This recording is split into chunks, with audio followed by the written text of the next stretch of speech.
नोएडा की एक कंपनी में काम करने वाले दिनेश 70,000 रुपए महीना वेतन उठाते हैं। आज बजट पेश हुआ तो उसका आकलन करने लगे।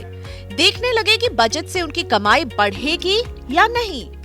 दिनेश और उनके जैसे लोगों को पहले रसोई गैस की सब्सिडी मिलती थी, जो अब बंद हो चुकी है। स्वास्थ्य बीमा के लिए उनके जैसे लोग आयुष्मान भारत योजना में भी नहीं आते और इनकम टैक्स छूट बढ़ नहीं रही। बजट से उनकी कमाई या तो उनके खर्च कम होकर बढ़ सकती थी या फिर सरकार सीधे उनके हाथ में पैसे देकर आमदनी बढ़ा सकती थी। लेकिन दोनों ही मोर्चों पर उनको निराशा हाथ लगी है। सरकार ने 39 लाख करोड़ रुपए से ज्यादा का बजट पेश किया है, लेकिन उसमें ऐसा कुछ नहीं हुआ है जो सीधे दिनेश जैसे लोगों के हाथ में पैसा थमा सके। ना इनकम टैक्स छूट बढ़ी, ना स्वास्थ्य बीमा को लेकर कुछ मिला और ना ही डायरेक्ट बेनिफिट ट्रांसफर के जरिए कुछ पैसा बचने की उम्मीद। सिर्फ दिनेश ही नहीं, बल्कि निम्न कमाई वर्ग के हाथ में भी ऐसा कुछ बहुत बड़ा नहीं आया है जो सीधे उनकी कमाई को बढ़ा सके। कोरोना काल में शहर छोड़कर गांव लौटे सुधीर मनरेगा से आस लगाए बैठे थे, लेकिन उसका बजट नहीं बढ़ा है।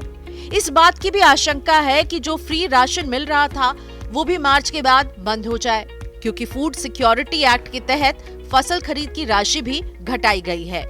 यूरिया पर सब्सिडी का बजट जरूर बढ़ा है, लेकिन इससे लाभ मिलने की उम्मीद नहीं है, क्योंकि बढ़ा हुआ बजट यूरिया की बढ़ी हुई लागत में खप जाएगा।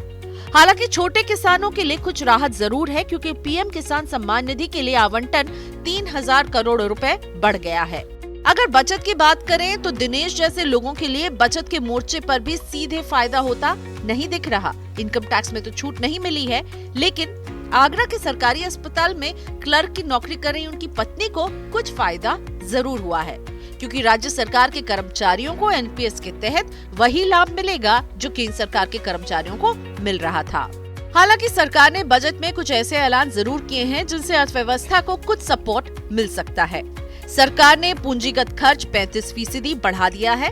सड़क निर्माण कार्य और राष्ट्रीय राजमार्ग प्राधिकरण को लगभग 2 लाख करोड़ मिले हैं। प्रधानमंत्री आवास योजना के लिए 48,000 करोड़ रुपए और ग्रामीण सड़क योजना के लिए 19,000 करोड़ रुपए घोषित हुए हैं। ये तमाम योजनाएं ऐसी हैं जो इकोनॉमी को सपोर्ट करती हैं, और इकोनॉमी सुधरी तो दिनेश तथा सुधीर जैसे तमाम लोग भविष्य को अच्छा बनाने की उम्मीद रख सकते हैं।